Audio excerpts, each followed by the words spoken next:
سڵاتان لەبێت و بەیانیتان باش لە هەرکوێکن بەیانێکی پڕ لە جوانی و لە شادی بۆ ئێوە و بۆ تۆشە خوازم و سڵاو لەبێت. سۆبان بەیانی تۆ باش بێ. بەیانی هەموولایەکتان پڕ بە هیوا بێت، پڕ لە جوانی بێت، پڕ لە شادی بێت و پڕ لە ئەزمون و سوودیش بێت، ئەزمونی باش بەو هیوایی کە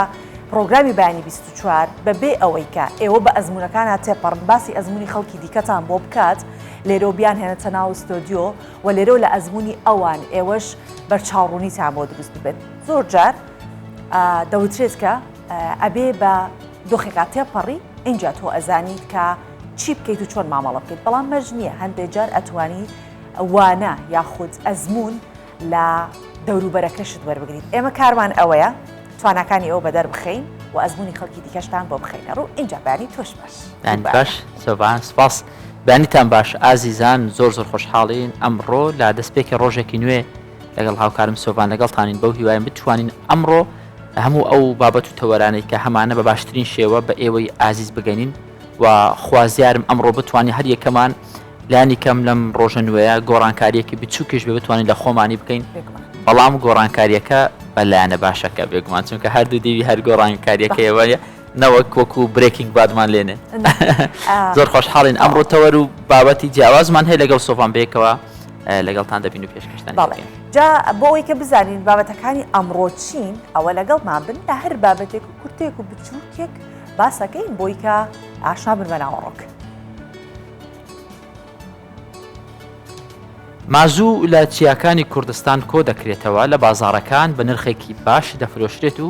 بەشێکی زۆریشی ڕەوانەی دەرەوەی وڵات دەکرێت.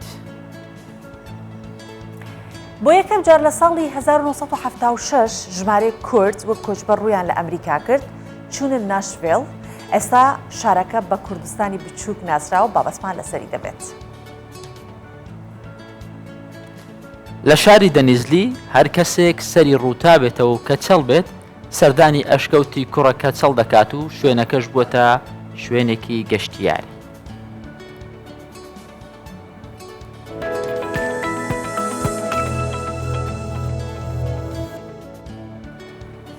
ئەزانی من بۆ خۆم هەندێک بابەت هەیە لە پرۆگرامە بەس بیست بووم نەمەزانی بابەتەکەی چییە و ناوەڕەکەکەی چۆنە و زانیاریم لەبارەوە نەبوو. زۆرم بیستووە مازوو بەس نەمەزانی مازوو چیە. ئەم بەیانە کە سەرێکی بابەتەکانی ناو پرۆگرامم کردم ئەی زۆر چاکە من ئێستا ئەمڕۆ ئەبێ فێریەوە بم کە مازوو چییە. لە ئەمە لە هەولێر پێمان دەگوت مازی ئێستا کە بە مازوو بینیم سەرەتا گوتم مازوو چیە، بەڵام بیرم کردو زانیم کە مازوو مەبەستیان ئەو مازیەیە کە ئەمە لە هەولێر دەمانگوت بە منداڵی. من ئەزانم کە بە منداڵی کە یەکێک هاریهاری بکردایە و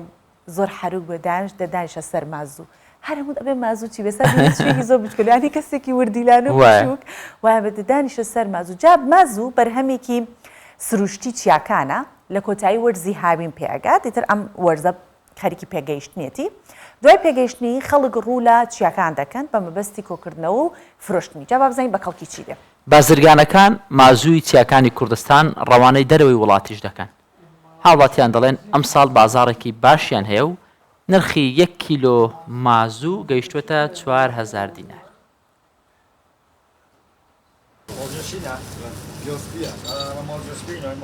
سیروان گەنجێکی کاسبکارە ئەوی هاتیەت ناوا بازاری داداک و مازرین خۆ بفرۆشیتن. ڕۆژانە وەکەدەت دیارکردن ئەو قەستا چیاین دەڤەرە خۆتکەن ji bo komkirina vî berhemê siruştî û et nava van bazaran da li hember pereyekî firûşin û ew debara xwe bi van karan birêvet ben. Va maziyam çîne çiyayî teqrîben rojê 10 kîlo 15 kîlo em tînîn. Em tînîne bajêre kîlo sêwnî va sêya heta çara çît. Jiyana me fin derêve çît. Bû me xêra tê da. Di nava bazarê berhemên siruştî û xômalî da bazarê maziyan yek germe ku ev bazirgane li welatiyan dikirin û li gor gotina xwe ew her çend rojan carekê rewaney welatê Îranê dikin. Ev sala maziya zûr e. Alam xelkê me zûr tişta mazî tînît. Tîn em lê dikevîn mazî ji em firûşîn xir tişta Îranê. Nukeş me hezekî kemiyek müşterekî Îranî dihê dibet di tişta Îranê. Xelkê me ev sala zûr maziya firûtî. مازی برهمکی سروشتیه و لە چیان بە دارمازینان و بەرهەمدهێن بە هەردوو ڕەنگین سپی و شین کو ji bo çareseriyên tenduristî û durustkirina boyaxan ku rengan dihêne bikarînan û salane heta 100 tanên vî berhemî li devera akirêt hêne komkirin. Mazî berhemekê siruştiye û li çiyan bê beramber bi dest kasikaran dikevin. Lêdnava van bazaran da bi bihayekî herî baş et hêne firotin û el vê re jî ji bo dervey welatî bi taybetî jî welatê Îranê et hêne rewanekirin. آری حسین کوردستان 24 ناحیا دینارته. ئەو ئێستا زانی مازوو بۆ چارەسەری سروشتی باشە و کەوتیشی وڵاتی ئێران چونەوە زۆر گرنگی بۆ لەگەڵ ڕەنگیش بۆ دروستکردنی ڕەنگیش ئاماژەی پێدا بڵێ کەسەی ئامادەی کردبوو من فێری ئەوشتە بوو. باسی بابەتێک دەکەین چەند ڕۆژێک لەمەوبەر بابەتی گەرمی میدیاکانی کوردستان و بە تایبەت سۆشیال میدیا بوو لەگەڵ شاری هەولێر با بڵێن باسی ناشوێڵ دەکەین کە بوو بە دەستە خوشکی شاری هەولێر ئەم جارە باز لە ینی لە دیوێکی دیکە باز دەکەین بۆ یەکەم جار لە ساڵی 1976 ژمارەیەک خێزانی کورد وەکو کۆچبەر ڕویان لە ئەمریکا کرد لەوێش گرسانەوە. بەڵێ جا هاوڵاتێکی ئەمریکی بە ناوی بیل سینکلێر کە کاری نیشتەجێکردنی کۆچبەرەکانی کردووە بۆ پشتیوانیکردن لە کۆچبەرەکان و پێشوازیکردن لە کۆچبەرەکان لەوێ بووە هەر یەکەم جارم بووە کە ناوی کورد ببیستم کاتە پەیوەندیان پێوەکردوتوانە کۆمەڵی کۆچبەر هەیە تۆ پێشوازیان لێ بکە و جێگیریان بکە لە نەشوێڵ یەکەم جارم بۆ شتیوا ببیستم ناوی کوردم بیست و کوردستان من نەزانیوە کوێیە. باسی لەوە کردووە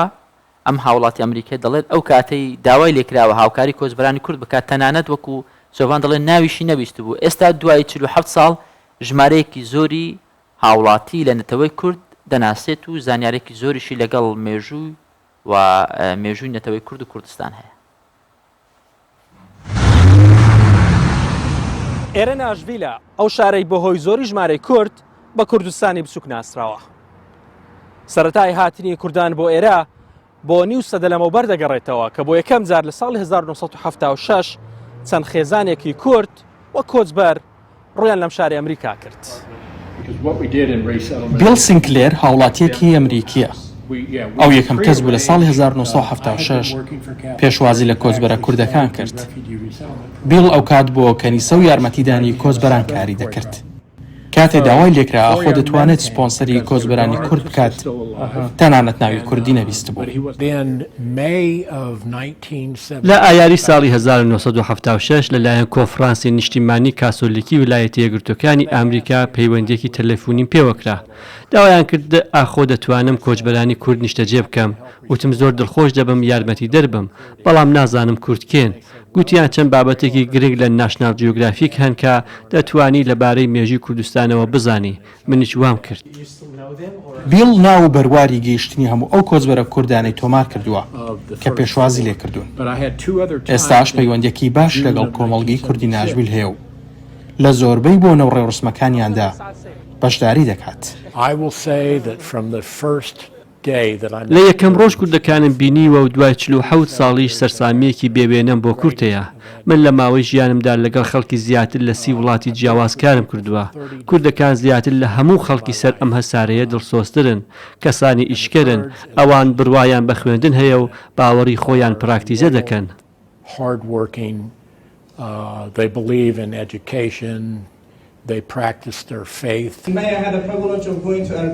ئێستا بیل ژمارەیەکی زۆر کوردی ئەمریکا دەناسێت. هەر لە ڕێگەی ئەوان و خوێندنەوەی مێژوو ئاشنایەکی زۆری لەباری کوردستان و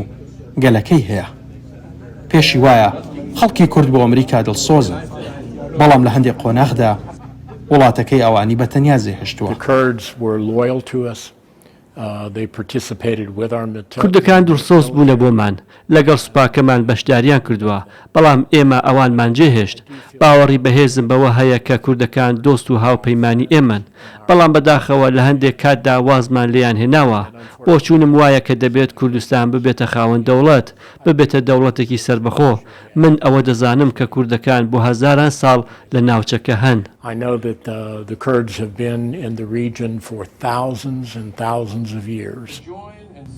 ئامارێکی فەرمی لەبارەی ژماری دروستی کورد لە ئەمریکانیە، بەڵام مەزندە دەکرێت ژمارەیان لە نێوان 70 بۆ 80 هزار بێت. زۆرترینیان لە شاری ناژویلی ویلایەتی تێنسی نیشتەجێن. عیسا حەسەن، کوردستان 24 ناژویل.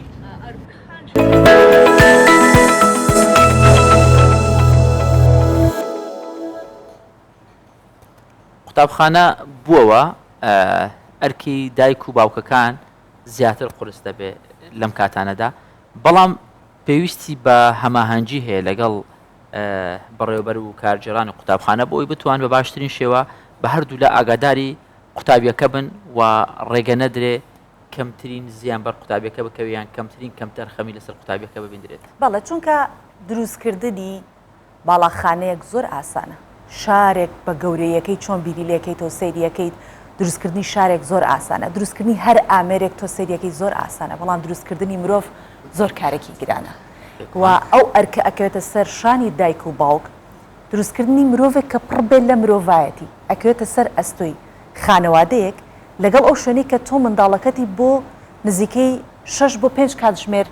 ئەدەیتە دەستی ئەمە منداڵی منە لە لای تۆیە پەروەردەی کە بۆ من ئەبێ هەماهەنگیەک لە بینی ئەو دوولایەنە هەبێت ئەگینا گەروانە بێت زۆر بەلا ڕێداچوونە دروستە بێت بۆیە پەیوەندی هەماهەنگی و بەردەوامبوون لە نێوان دای و بابانی قوتابیان و کاریەری مامۆستا هەروەکو هاوکارم ئاماژەی پێکرد زۆر گرنگە. ئیدی وەرزی خوێندنیش یەکێکە لەو وەرزانەی کە وەرزێکی پڕ لە سەرقاڵیە چ بۆ دایک و باوک بۆ مامۆستاکان بۆی کە باشترین پەروەردە بە ئەو قوتابیانە بکەن و بیخەنە ناو کۆمەڵگەوە. سەبارەت بەوە تۆ بیڵێ بەردەوام ئەمە دەبێتە بابەتی و یاخود تەوەری ئەم ڕۆمان میوانمان لەگەڵا بەڕێز دکتۆر سامان مامڵێسی مامۆستای زانکۆ. دکتۆر سامان بەخێر بێت بەیانی باش گرنگە بەڵێ بۆی حەزمان کرد لەگەڵ کەسێکی شارەزا و پسپۆر لەم بابەتە قسە بکەین لەوە دەست پێ بکەین. دکتۆر بۆچی گرنگە پەیوەندی لە نێوان دایک و باوکی قوتابی و لەگەڵ بەڕێوەبەر و کارجێرانی قوتابخانە هەبێت؟ بەڵێ دووبارە سپاس بۆ ئێوەی بەڕێز و سڵاو ڕێزم بۆ بینەرانی خۆشەویست. دیارەوە جەنابتان لەو کورتە پێشەکی ئاماژەتان پێدا بەڕاستی پەروەردەکردن بریتە لە ئامادەکردنی تاکێکی خزمەتگوزار، تاکێکی ئەکتیڤ، تاکێکی بەتوانە بۆی بتوانێت لە نێو کۆمەڵگەکەی خۆیان هەم خزمەتی خۆی بکە ژیانی خۆی بەرەو پێشبەرێ هەم خزمەتی دەوروبەرەکەی بکە. ئێمە ئەوەی تێبینیمان کردووە لە وڵاتی خۆمان بەڕاستی پەیوەندی هەیە لە نێوان قوتابخانە و کەسوکاری قوتابیەکان، بەڵام وەکو ئامانجی ئەم تەوەرەی جەنابتان و قسەکانی منیش ئەوەیە کە ئێمە زیاتر ئەو بوارە ئەکتیڤکەین، ئەو پەیوەندیانە بەهێزترکەین بۆ ئەوەی کە ئەو ئامانجە گەورەی هەمانە لە پێگەیاندنی ئەم منداڵە ئەم تاکە بەڕاستی بێتە دی. بۆیە پێویستە ئەو پەیوەندیە پتەوتر بکرێت لە پێناو ئەوەی تاکێکی تێگەیشت و تاکێک لە ڕووی توانە معریفەکانەوە توانای خۆی هەبێت لە ڕووی توانای زمانەوانی و بەرەو پێش بڕواکە ئەو یەکێکە لە کێشە و گرفتەکانی قوتابخانەکانی ئێمە بەشێک لە قوتابخانە حکومیەکان بۆ ئەوەی کە هەماهەنگیەک هەبێت، جۆرێک لە هەماهەنگی یاخود لێک تێگەیشتن هەبێ بۆ ئەوەی دایکان و باوکانی بەڕێزی ئێمە دڵنیابن لە داهاتووی منداڵەکەی خۆیان، هەنی ناکرێ بەڕاستی ئەو بوارە پشتگوێ بخرێ بۆ ئەوەی دڵنیابن ئەم منداڵە ئایا بەرەو پێش دەڕوایان نا، ئایا هەندێک کێشەی بۆ دروست بۆ لە فێربوونەکەی یان نا، ئایا ئەم منداڵە لە پەیوەندیکردنی لەگەڵ هاوڕێکانی کێشەی هەیە یان نا، کەسێکی ئاساییە، کەسێکە جۆرێک لە دابڕانی کۆمەڵایەتی هەیە یان نا، کەواتە لەبەر ئەم خاڵانە پێویستە ئەو پەیوەندیە کە هەیە بەڵام تا ڕادەیەک زۆر ئەکتیڤ نییە باشتر بکرێت پتەوتر بکرێت لە پێناو گەشە پێدان بە توانای عەقلی و ژیری و لایەنە کۆمەڵایەتیەکانی مناڵەکانمان. زۆر باشە. دکتۆر وەک من لە سەرەتا ئاماژەم پێکرد بۆ نمونە هەرچێک دروستەکەین بە یەک کەس دروست ناکرێت، هەر ئامێرە دروستەکەی هەر شتێک دروستەکەی لەم جیهانە کۆمەڵە پسپۆر بە یەکەوە مەشغوڵە بن ئەو ئامێرە ئەو هەرچیەکە پێداویستیە دروستەکەن و خەنە ناو کۆمەڵگەوە. ناکرێت منداڵێکە گەورە ئەکرێت کەس دەسیتیانە بێت لە پەروەردەکردنی. هەڵبەت جگە لە دایک و باوک خەڵکانی دیکەش ڕاگەاندن ڕۆڵی هەیە، مامۆستا ڕۆڵی هەیە، دەوروبەر ڕۆڵی هەیە. هەندێک جار دایکان و باوکان بەهۆی ئەم مەشغوڵەتەی کە ئەم سیستەمەی ژیان دروستی کردووە هەر بێ ئاگا و بێهۆشە بن لەو مناڵە. ئەبینی یەک لایەن پەروەردەیەکات یان قوتابخانە بەتەنیا پەروەردەیەکات یان جاری وایە قوتابخانەکە ئەرکەکە خاتە سەر دایکان و باوکان. تا چەندە گرنگە دایکان و باوکان هەموو ئەرکەکە نەخەنە سەر قوتابخانە بەهۆی مەشغەڵەتی ژیانەوە. ئێمە بنەماشی پەروەردەیمان هەیە کە زانانی هەم دەروونناسی هەم پەروەردەی جەختیان لێکردوێتەوە ئەوەی کە ئەو کێشە ڕەفتاریانی کە لە نێو قوتابخانەکانە هەیە بە تەنیا بە مامۆستایان چارەسەر ناکرێت. ئەو کێشە ڕەفتاری و سلوکیانە یاخود ئەو جۆرێک لە دواکەوتن لە فێربوون و لە خۆ بەهێزکردن لە ماڵەوەت بە تەنیا بە دایکان و باوکان چارەسەر ناکرێت. ئەمە یەکێکە لە بنەما پەروەردەیەکان. بۆیە ئەوەمان لێ دەخوازێ یاخود ئەوەی خواستووە کە هەم دایکان و باوکان لەگەڵ قوتابخانە پەیوەندیەکی پتەویان هەبێ هەم بەڕێوەبەران و مامۆستایانیش بەڕاستی لە کەسوکاری قوتابیەکە دانەبڕێن بۆ چونکە بە هەوڵی هەردوو لایەن بە لێکحاڵی بوون بە هەماهەنگی ئەتوانن ئەو کێشە ڕەفتاریانی کە هەمانە جا ڕەفتاری چ لایەنە ژیریەکان بن چ لایەنە کۆمەڵایەتیەکان بن یاخود ئەنجامدان و جێبەجێکردن بن کەواتە مادەم ئەم کێشانە بە هیچ لایەکیان چارەسەر ناکرێت بەردەوام پێویستیان بەوەیەکە ئاگایان لە یەکتری بێ سەردانی یەکتری بکەن پەیوەندیەکانیان پێکەوتون دوو تۆڵکەن لە پێناو کۆمەڵی ئامانج کە دواتریش دەینە سەری بۆ ئەوەی ئاگایان لە ڕوتی بەرەو پێشچوونی منداڵەکەیان بێ یاخود ئەگەر کێشەیەک هەندێک جار منداڵێک دوا دەکەوێت لە خوێندن کێشەیەکی لەوانەیە کۆمەڵایەتی هەبێ شتێکی ناڕێک ئەنجام دەدا لە ناو پۆل لە کاتی یاریکردن لە نێو ساحەی قوتابخانە بۆ ئەوەی ئەم دایک و باوکە لە هۆکاری ئەم ڕەفتارە تێبگا بەڕاستی کەواتە هەماهەنگیەکە وا دەکات ئێمە دڵنیابین لەوەی ئەم منداڵی ئێمە ئەم قوتابیەمان کە هەیە ئەگەر ئێمە وەکو دایک و باو قسە بکەین پێویستی بە گەشەپێدانی لایەنی ژگیریەتی پێویستی بە پەرەپێدانی لایەنی زمانەوانیەتی پێویستی بە پەرەپێدانی تێکەڵبوون و تێرکردنی حەزە کۆمەڵایەتیەکانێتی ئەبێ ئێمە وەکو دایکان و باوکان ئەگامان لەم لایەنانە بێ ئەگەر وەکو بەڕێوەبەر قسە بکەن یاخود وەکو مامۆستاش پێویستە یعنی ئاگامان لەوە بێ ئەم دایک و باوکە منداڵێکیان تەسلیمی ئێمە کردووە وەکو ئەمانەتێک وایە بەرپرسارەتێکی گەورەیە بۆی هەم بەڕێوەبەری بەڕێز هەم مامۆستایانی بەڕێز دەبێت لە ئاستی چاو تێبڕینی دایکان و باوکانی شابەر بەڕاستی دکتۆر سامان ئەم هەماهەنگیە بە تایبەت با بڵێن لایەنی مامۆستا و لایەنی بەڕێوەبەری قوتابخانە و کارژێر قوتابخانە وەربگرین ئەمە پەیوەندی بە سیستەمی وەزارەتی پەروەردە هەیە کە ئەوان بتوانن ئاسانکاری بکەن بۆ مامۆستایان بۆ ستافی قوتابخانە بۆی بتوانن هەماهەنگی باشتر و زیاتر چاودێری قوتابیەکان بکەن ڕەنگە من بمەوێ لەگەڵ مامۆستای قسە بکەم بڵێم لەم دیوە پێویستە تۆ ئاگاداری منداڵەکەی من بی منداڵەکەی من ئەو کێشەی هەیە لەم خاڵە لاوازە بەڵام ڕەنگە مامۆستا بڵێ ئەمە ڕێگە پێدراونیە لەلایەن وەزارەتی پەروەردەوە کە من بتوانم بەم شێوازە چاودێری بکەم ئەمە تا چەند گرنگە متمانە هەبێت جوانە خۆی لە وڵاتی ئێمە وەکو ڕێنمایەکانی وەزارەتی پەروەردە چ وەکو ڕێنمایەکانی سەرپەرشتیاری پەروەردەیی ئەو شتانە هەیە ینی وەکو ڕێنمایی هەیە بەڵام ئەوەی کە قوتابیە کێشەیەکی دەبێ یان زۆر جار ئەگەر کێشەکە چ کۆمەڵایەتی بێت چ دواکەوتن لە خوێندن و لە ناجیحبوون بێ وەکو جەنابەت باست کرد جۆرێک لە خۆپاراستن هەیە یا خۆپارێزی لەوەی کە مامۆستایەک نەتوانێت تێکەڵی کێشەی قوتابیەک ببێ بەڵام ئەگەر مامۆستاکە خۆشی لەمە بەدوور بگرێ ڕێنماییکاری دەرونی و کۆمەڵایەتیمان هەیە لە بەشێک لە قوتابخانەکان ئەمڕۆ شتێکی جوان و لە جێی خۆیەتی بەڵام ئەوەی گرنگە پەروەردە بۆ خۆی لە هەموو دنیا لە دنیای مۆدێرنا پەروەردە لە ڕاستیە دایکان و باوکان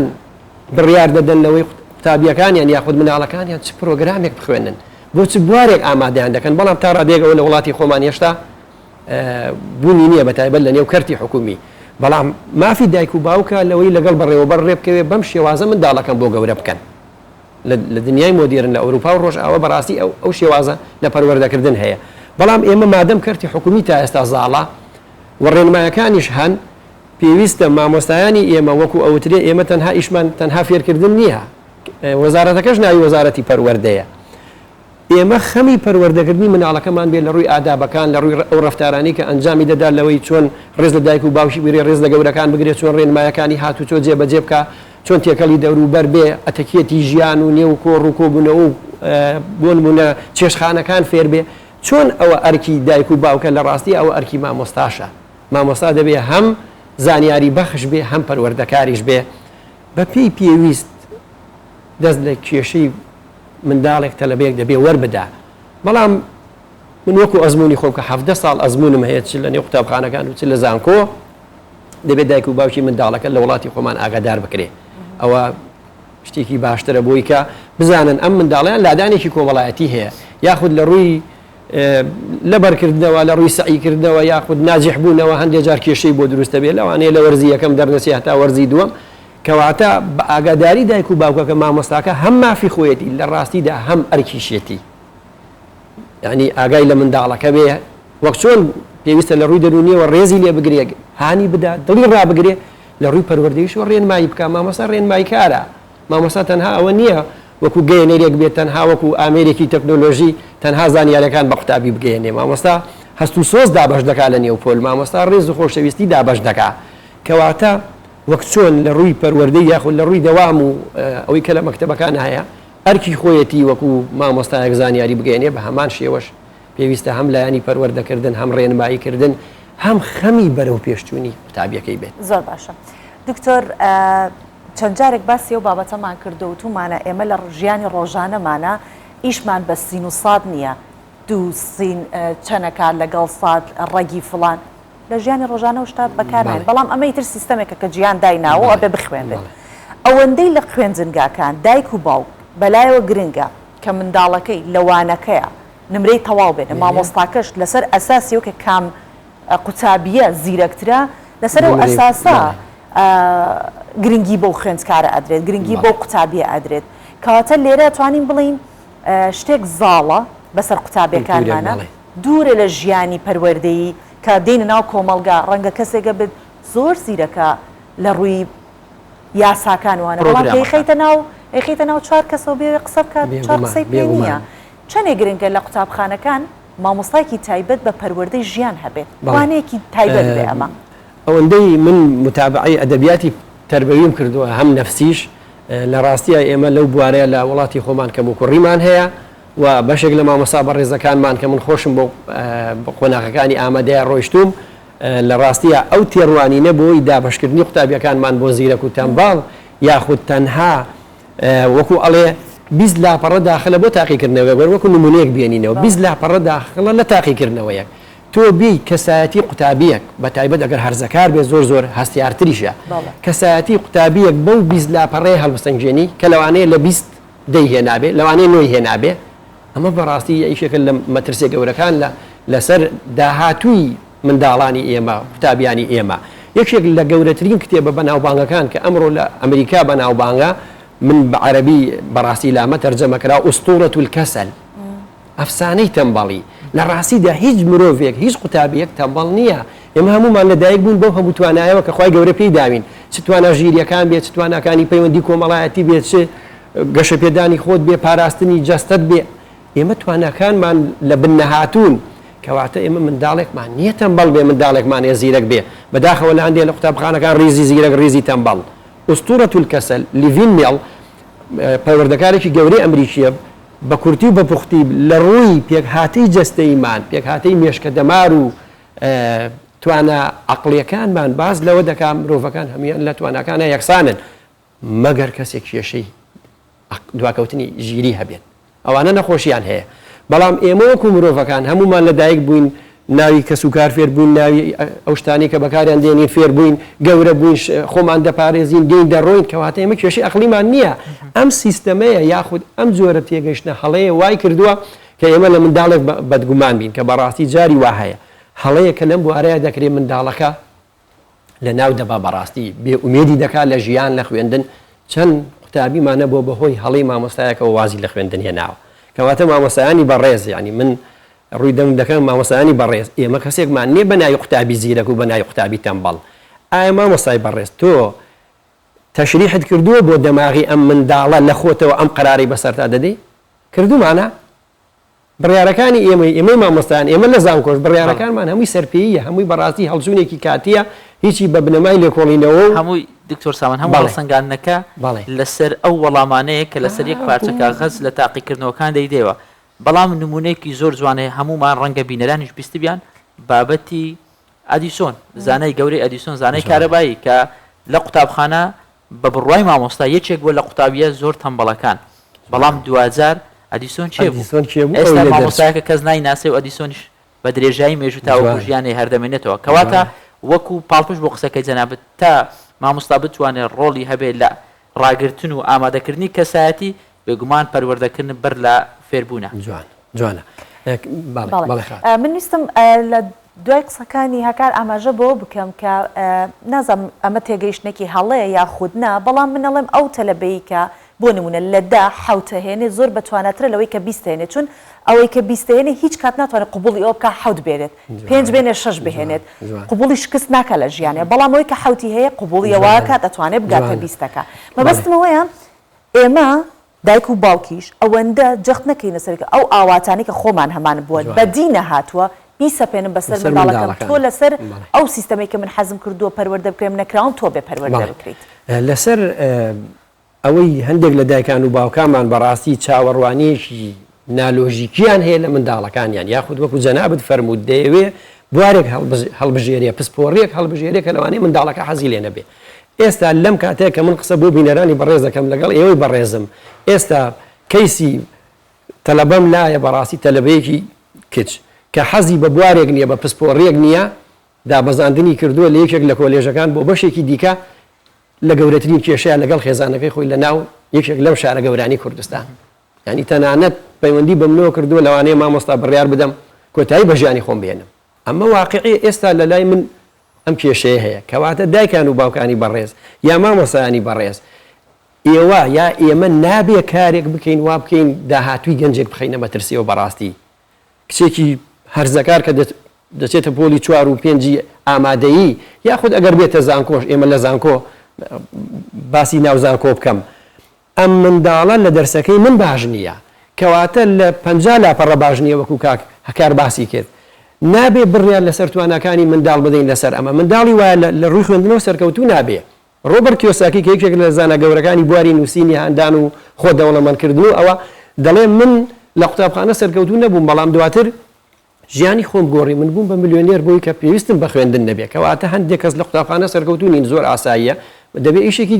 دیکە بکەن بەڵام لەم کولتورەی ئێمەیە بە تایبەت من لێرەوە ڕووی دەمەکەمە ئەو بەڕێزانی کە خۆیان شەهادەدارن چ مامۆستا بن چ دکتۆر بن چ لە زانکۆکان بن چ ئاستەکانی خواردتر ئەو شارە هەڵەیە کە دەیخەنە سەر کچەکەتان سەر کوڕەکەتان دواتر آخر کارەساتی لێ دەکەوێتەوە بەڕاستی منداڵێک بگاتە ئەو ڕادەی بڵێ من ژیانی خۆم کۆتایی پێدەێنم چیە لەبەرەوەی بەدڵی دایک و باوکی نییە کەسی دیکەی کوڕم لایە کوڕ لەم شارە گەورانە کە ئێستا ناچێتەوە ماڵی دایک و باوکی لە پۆلی 12 من قسەش دەکەین بۆ پۆلی 12کان لە هەندێک شوێن لە پۆلی 12 نمرەی باشی نێناوە والله ئێستا ناچێت تووشی کۆمەڵێ لادانی ڕەفتاری ناڕێک ئەوە هۆکارەکەی هەم هەڵی مامۆستایانە هەم هەڵی ئێمەی دایکان و باوکانە کە بەڕاستی نە لە پەروەردە تێگەشتووی نەواقع بینین بەڵێ دکتۆر بێگومان ئەم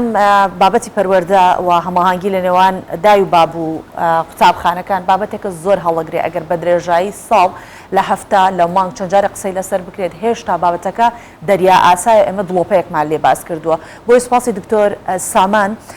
ماملێسیەکەی مامۆستای زانکۆ کە ئەم بەیانیە لەگەڵمان بوو بێگومان لە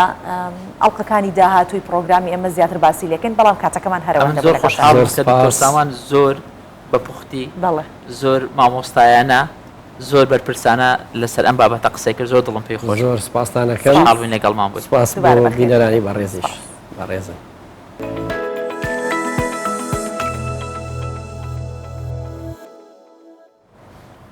اینجا ئێمە نازانین بڵین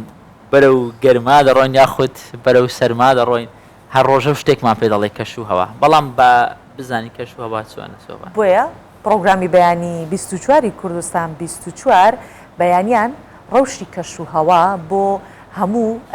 خەڵکی کوردستانی گەورە دەخاتە ڕوو ئەگەر هەر بۆنێ و هەر کارێکی تایبەتیان بەدەستەوە پەیوەستە بە کەش و هەواوە ئەیانوێت بە تایبەت ژنگواستنەوە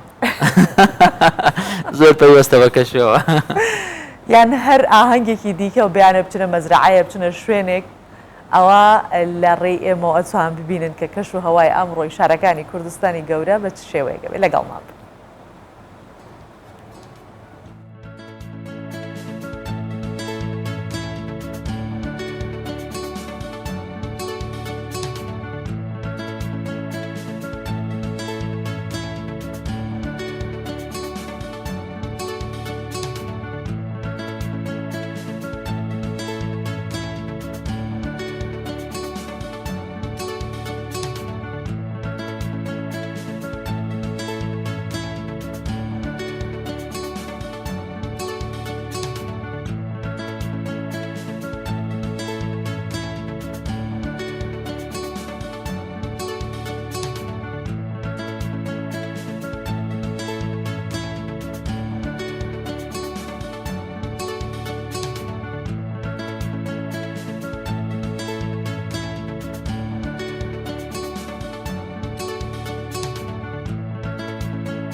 باس لە ئەشکەوتێک دەکەین ئەمیش ناوی ئەشکەوتی کێڵ ئۆغڵانە یان کوڕەکەچەڵ لە دەنیزلی ساڵانێکی لە دەنیزلی با بڵێن تورکایە ساڵانێکی زۆرە خەڵکی وەکو گەشتیار سەردانی دەکەن بگمان هەم خەڵکی ناوخۆی تورکیا هەمیش خەڵکی بیانی جا لەسەر ئەو شوێنە گێڕانەوەی زۆر هەیە چیرۆکی زۆر هەیە ئەگەرنەوەڵێن هەر کەسێک سەری ڕووتا بێتەوە کە چەڵ بێ ئەگەر سەردانی ئەو ئەشکەوتە بکە قژی بۆ دەڕێتەوە هەکار باسێت نامەشڵاتە قژە پڕ ئەگەر ئەنەخواسە هاتە سەر ئەوە شوێنێک دەنیزلیمان هەیە جا خەڵک باوەڕیان بە ئەو سەربوردەیە هەیە و بەشێکیشیان تەنیا بۆ گەڕان و بینینی ئەشکەوتەکە سەردانیەکەن یەکێک لە سەردانیکەران دەڵێت هاتووە بۆ ئەوەی چانسی خۆی تاقی بکاتەوە بزانە پڕ دەبێتەوە یان پڕ ناوێتەوە ینی پێویستی بەچاندنەوە ناوێت با بزانین لە دەشتایەکانی دەنیزلیەوە بۆ چیاکان لە چیاکانیشەوە بەرەو ئەشکەوتێکی سەیر و سەمەرە کە بۆتە جێگەی سەرنجی خەڵکی ناوچەکە و دەوروبەری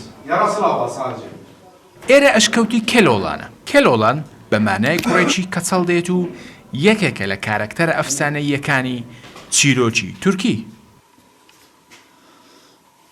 ئەشکەوتەکە یەکێکە لە خاڵە گەشتیارەکانی پارێزگای دەنیزلی دانیشتوانی دەنیزلی باوەڕیان وایە کەشوهەوای نێو ئەشکەوتەکە چارەسەرە بۆ سەرڕوودبوونەوە و کەچەڵی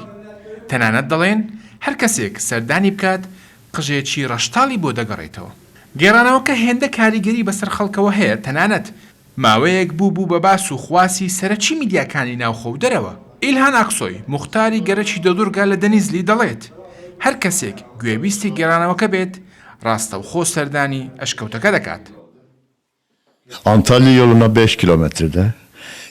ئەشکەوتەکەمان 5 کیلۆمەتر لە ڕێگەی سەرەکی ئەنتالیا دوورە هاوکات لە بەرزایی 1421 متردایە درێژێکەی 145 مترە ژوورەوە بەهۆی بەردا شلبووەکانەوە شێوەیەکی جوانی هەیە گەشتیارێکی زۆری بیانی سەردانمان دەکەن ساڵی 2003 ئەشکەوتەکە بەڕووی گەشتیاران کراوەتەوە دەڵێن هەر کەسێک سەردانی ئێرە بکات قژی بۆ دێتەوە بەڵام بێگومان ئەوە گێڕانەوەیەکی ئەفسانەییە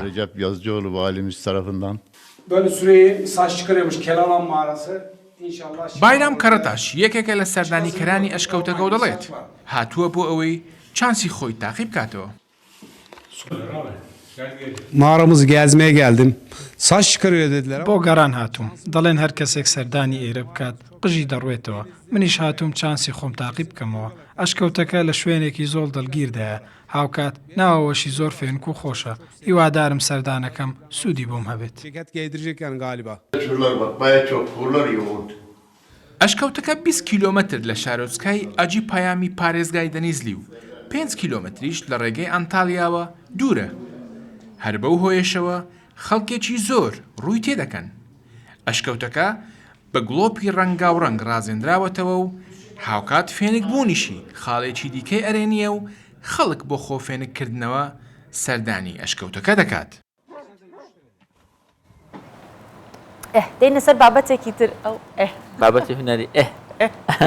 بابەتێکی هونەریمان هەیە کە ئەمڕۆ پێشەنگای کاریکاتەری دژوار ئیبراهیم لە هەولێر دەکرێتەوە خودی کاک دژوار میوانی ئێمە سەبارەت بە پێشەنگاکەی قساکەین بەخێر هاتن تاکەی کاک دژوار بەخێر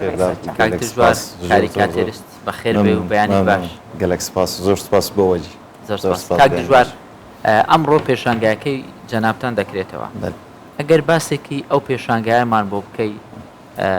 بزانین ئەم پێشانگایە چۆن و بیرت کردەوە پێشانگایەک بکەیەوە لەکوێ دەکرێتەوە کاتژمێر چەندە بۆی عاشقانی کاریکاتێر بێن سەردانی بکەن زۆر سپاس بڕاستی وەک هونەرا کاریکاتێر کێم پێشانگەی کاریکاتێر دروست دەبێت لە هەرێما کوردستانی ینی وەک هونەرێک کاربێژە گەلێک کێمە ینی گەلێک بێژن خەلک متابعەجی هەیە لێ بەس وەک پێشانگە کێمە گەلک من ئەف پێشانگە هی چارایە ئێ من لە هەرێما کوردستانی ئەف پێشانگە لە گراند ماژدیمۆلە سعات 7:30 ئێوارە پێشانگەم دوو بەشن ینی کاری من دوو بەشن بەشی یەکەم لەسەر ئەو ئاستەنگی و ئەو تشتێک مەقابلی هەرێما کوردستانی هاتی و ئەو تشتێک سەروان هاتی و ینی ئەو ئاستەنگیانە بەگشتی ینی وبشي دوم هوشياريه يعني وقت بيجن توعيه يجبو ملته ويجبو هوالاتي يعني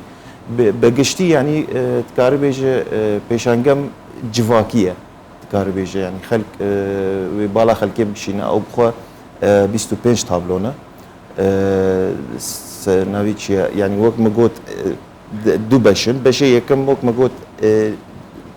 نشتیمانی ام کارم بیشن او بشه دوم جواکیه باشە کاک دژوار تا چەند گرنگە هونەرمەند بەتابەتی کاریکاتەریست بتوانێت خەمی خەڵک بە شێوەی کاریکاتەر دەرببڕێت و بە شێوەیەک بێت کە خەڵک زۆر بە ئاسانی لی تێبگات هەندێک جارێ لە هەندێک کاریکاتەر تێناگەی سەیرەکەی بەڵام معناکەی زۆر قوڵە تا چەند گرنگە سادە بێت ئایا خۆی مەبەست لەوەی کە قوڵ بێت و دژوار بێت یاخود سادەیەکەی گرنگە برسواتە درستە ڕاستە و بخۆ عینیژی ینی ئەو کاریکەتێر شێوەژێ هەنە ئسلوبژێ هەنە هەنێک کاریکەتێر هەنە ژێر بێژن کاریکەتێری مباشر هەنێک کاریکەتێر هەنێ ینی هەنێک سووریالیەت تێدەیە ینی ئەو ژێر دەبێژن شێوەیەکی غیر مباشر بالضبط ئەوەی ستایلە لێ ئێ خەڵک زۆر تێدیگەن ئەوەی مباشرە ئەوەی زۆر تێدیگەن ژبەر چ سەقافای کاریکەتێر لە جڤاکەمەی کوردی هنا او ثقافه زور بلاو نبويه فمجبوري توزكي مباشريتك جبو خلق حمكس تبقي شرطنيه يعني عفوا شرطنيه دكتور بيان يكي مثقف بحطاقه او رسمات تبقي دبي هر كس تبقي هر وقت بيجن بيك شركه الكاريكاتير كبنر تفهم بكم واوي جناب تقول يعني براستي كاريكاتير قال لك نيزيكي ملته جبرج خلق متابعتك ودردي خطي الدبينا يعني حر كاريكاتيرك بحثا مشكلة كيدك حر كاريكاتير بحثا أستنجي كيدك إيجاب راستي وك كأز رسامي كاريكاتير يعني أز لفيدا كي كاردكم جواكي قالك مشكلة هنا وقالك تشتهنا ليه مشكلة سركة يعني وك ما قلت نها إيرو خلق يعني ما بس طبعا بس مسألة معاشه ومعاش جي براستي ام إيرو كارن بيجن شر نبس شري تشكا نشري سلاح الشري جر بيجن سوفت باور يعني دفيت خلق وفين بك انه تقدر تقول للري وين كان توهموا امانه بقيني بالضبط باشا يعني تاك دجوار اماجت بدا قلت اما شوارمين بيشانغايا بله تو ديكي وكو هنرمندك بله باشا بس لبابەتێکی دیکەش کرد کە لە کوردستان کاریکاتێر تاوەکو ئێستا زۆر باو نییە ڕەنگە تەنانەت بەشێک لە کەساتیەکانیش قبوڵیان نەبێ ئەگەر بێت و تۆ بتەوێت کاریکاتێریان لەسەر دروست بکەیت پێشوازی خەڵک لە پێشانگەکانی ڕابردوو چۆن بوو ئایا خەڵک هەیە کە تامەزرۆ بێ بۆ کردنەوەی پێشانگایەکی کاریکاتێری براستي كاريكاتير لسر شوينه كجد منها يعني مثلا من جاريه شو من الباركي شانادر كر وباركي شانادر هركس سردان دك يعني شرطني الا بيك بيشانجهم فاو شوينجي رولي خو هيا جبر سردان وانا لي بس وك افجار لجراند ماج ديمول يعني ويخلق زور تربين او بخو كاريكاتير هناك سوفته يعني وقت بيجن خلق بيكنوك جي هي ومبستك جي هي ورسالك جي هي ف لسر السوشيال ميديا خلق لك حزل الكاريكاتير وقالك يعني شير هي وقالك خلق متابعي دكن ازباورم يعني حتى استكي باش خلق متابعي دكن يعني زور شاكا كاك دجوار جنابت لموندياليش كاريكاتير درست کرد جا هواداری هنده شوين رنگا اصلا هر پیشی نخوش بید هواداری هنده شوين پی خوشه او وینه که تو کردو تا بابلی دژی یعنی کی تر اینره بو یعنی کی تر ازمون چون بولا کاری درست کردن یاری زانکانی موندیال راستي من راستي قلك يا شيخاتم جبوا مسألة كأس العالم يعني قائم قلك مشجعي مثلا فريقك يهبيان من وقت من ايطاليا بوم ايطاليا نبو همو فاز مرتاح بوم هم سركي واحد شيء ذكر يعني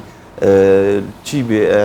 اجا راستي راست قالك هنا حزوان لينيه وقالك هنا جي براسي وقتك من شيء ذكر وكاريكاتير شويك هي جي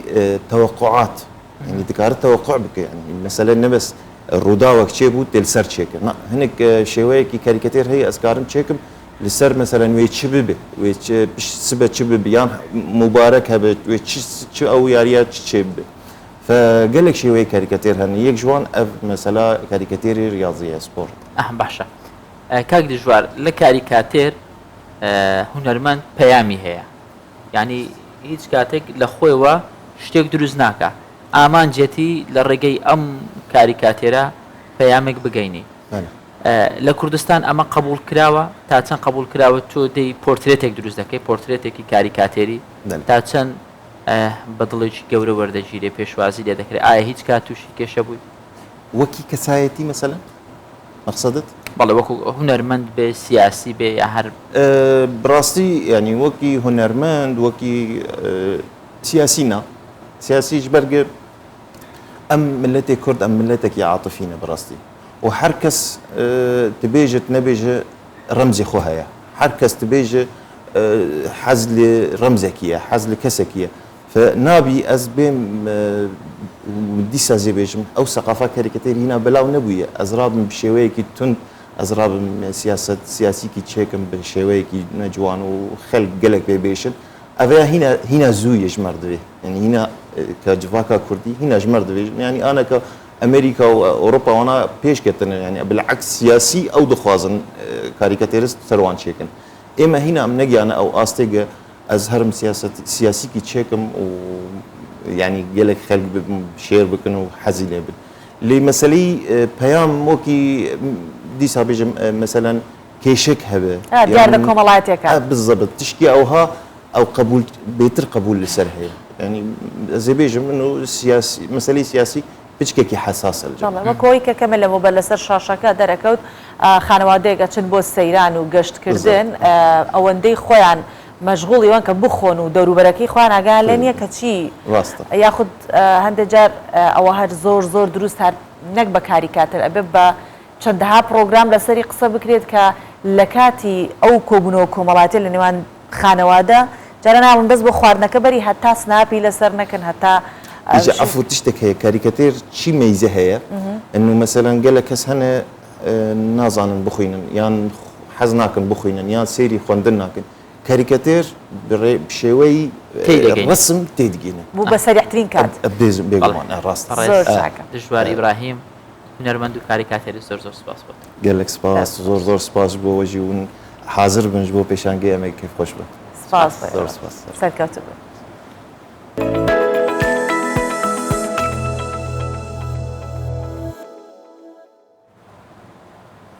باسەرێک لە باکووری کوردستان بدەین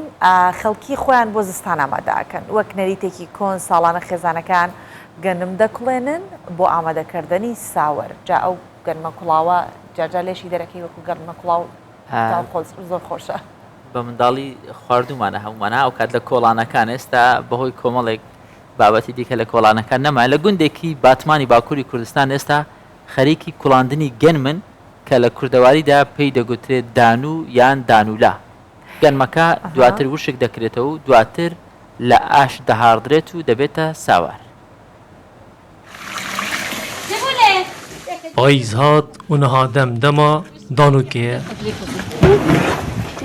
کەبنە شۆپیا کەلاندنا گەنمی وەکل هەمی ناوچەیەن کوردستانê li bajarokê Kercewseyê ser bi bajarê Batmanê jî bi sedan salin berdewam e.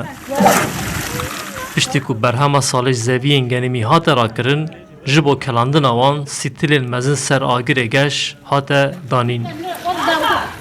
Ev e yek ji amedekariyên zivistana dijwara Bakurê Kurdistanê ye ku her demsala payîzê têkirin. Ev amadekarî bi zêdetirbûna derfetan hêsantir bûye û mirov êdîwekî salên berê nawestin. îro tebavê nîne îro tebavê nemêka lênin û binêş berê medkuta mednexa me zehf ziyet pê re didît îro hesaniye. Savara ku bi keda malan berhem tê gelek xweştir û saxlemtir e jiya kargehan. حاضر گو ایرو تو بارید بکلینی بمینی روزادی ترشد بی افسر روزاد دولابی دمینی وک خویا طعم اوجه حاضر خوشرا هن کم سریک جیدگرین ام هن کتل کا جیدگرین ام هن جه بلوع جیدگرین بەرهەمانە ساواری هەریکەم سێ ڕۆژان لەخوا دەگرە گەنم سێ سعاتان لەسەر ئاگرێکی گەشت تێک هەلاندن حتا سێ ڕۆژان ژی لەسەر بانان دەبن تاوا پاییزی دە تێ زواکردن و هەری داویژی لە ئاشان تێ هێراندن و دەبە ساوار. هەکار ساوەرێکی سوور بنکڕی گرت بێت تۆزە چەور بێت بە تەڕە پیازەوە بە نانی تیریە و ماستاوە ئەوە بیرۆکەی نانی نیوەڕۆیەکی خۆش بۆ کەسانی تایسن زۆر سادە زۆر کەم مەسرەفیشە زۆر خۆش بووکە ئەبینیت شتێکە بە تایبەتی خۆت دروستیەکەی زۆر خۆشەکە خۆت لە بەرهەم هێنانەکەی هەتا دروستکردنەکەی و تا ئەچێتە ناو مەنجەڵەوە ئەوە چێژێکی تایبەتی هەیە. بەس لە دەڕۆین بۆ دهۆکەم جارە باسی خواردنەکەی سۆڤان هەر لە خەیاڵم خەریک و دەزانم هاوێتەکە چێ لە پارێزگای دهۆک دووەمین فیستیڤاڵی بازرگانی میسڕی بە بەشداری 8 وڵاتی عەرەبی بەڕێوە چوو بازرگانانی کوردستانیش تێدا بەشدار. بەڵێ جا ئەم جۆرە فستیڤاڵە بە دەرفەت دەزانن بۆ ئەوەی کە ڕێکەوتنی بازرگانی لەگەڵ وڵاتانی بەشدار بکەن کە بەهێزتر ببن. هەروەها بازرگانەکان دەڵێن کە گرنگی و فستیڤاڵانە لەوەیە دەتوانن بەرهەمە خۆماڵەکانی کوردستان بە کۆمپانیەکان بناسێن. دووەمین فستیڤاڵە بازارگەریە مسرێل دهۆکێ بتێژێ 5 کۆمپانیا بەشدارن کەلو پەلێن جودا جودا هاتنە نەمایشکردن و هەیەک جوان بێ وڵاتێکی ڤەگرێداینە هەوڵاتی و بازرگانên deverên cuda cuda qesta festîvalekirîne ji bo dîtina keristên nû derfeta girêdana girêbestên bazirganî. احنا جايين هنا تبادل تجاري يعني ام هاتینا بۆ ئاڵوگۆرە بازرگانî ku di navbera me bazirganê dihûkê de hebît em hindek kerestan ji wan bikirin û ew ji hindekan ji me bikirin da karê bazirganî berfirehtir bin. فيستافالا جالك جرينجن وجالك مهما شوا وهاتينا فيري او ثقافات اخوني شامدان مدفت امجي ثقافات اخوني شوابدان هيكش هدف فان فيستافالا افانا كو ثقافات ايكو دو بزانين وبتر ايكو دو بنياسين ودا تجارت بترنا بينما دا بيتا كده کۆمپانیên بەشدار لە فستیڤالê ji welatên Iraqê û Misrê û Urdun û Sûriya û Hindistan û Îran û Çînê û Yemenê ne dê mavê 12 rojan berdewam bêt. Rojana nêzîngî 7 demişmêran xelek digarê serdanê bike. احنا بنرحب بكم في مهرجان التسوق المصري الثاني في مدينة دهوك. آرمان ji vê pêşangehê em vê serbûra serkeftî dubare bikin ya ku mal sala 2018 encam dayê. Demê xelkê Duhokê eb germ û gur qesta wî bazarî dikirî. Ji ber vê yekê ev pêşangeh hata dubare kirin û berfireh kirin. احنا المعرض بيضم صناعات مصرية متنوعة. Hebûna van cora festîvalan derfeteka bû berfirehkirina alûgora bazirganî di navbera Kurdistan û welatên Erebî de. Wiha kar têde kirin Kurdistan jî van cora festîvalên bazirganî li wan welatan encam bide. Bû naskirina berhemî û xwemalî û rakeşana weberhêner û bazirganên wan welatan bû bazarê Kurdistanê. فستیوالا بازارگەری یا وڵاتی مسرێ لە پارێزگا دهۆکێ بە هەزاران کەلوپەرێن جودا جودایên وڵاتên جودا jî hatine nemaişkirin û mavê çendîn roja wê berdewam bê. Xudan kompaniyên parêzgeha dihokê ji dixwazin mîna vê festivalê li welatê Misrê jî nemayiş bikin û kelûpelên kurdewarî li wir bêne diyar kirin. Marşingalî Kurdistan 24 Dihok. ئەمەی بینیمان لە ماوەی ڕابردوو ئەمە هەگبەی ئەمڕۆی بەیانی 24 بوو بە هیوام ئەمڕۆ ڕۆژێکی زۆر زۆر باش بێ بۆ هەموو لایەکتان و ڕۆژێک بێ پڕ بێ لە دەستکەوت و پڕ بێت لە بەخشینەوەی خۆشەویستی. هیوای باشترینەکانتان بۆ خوازین خۆتان لەگەڵ ماڵاوە.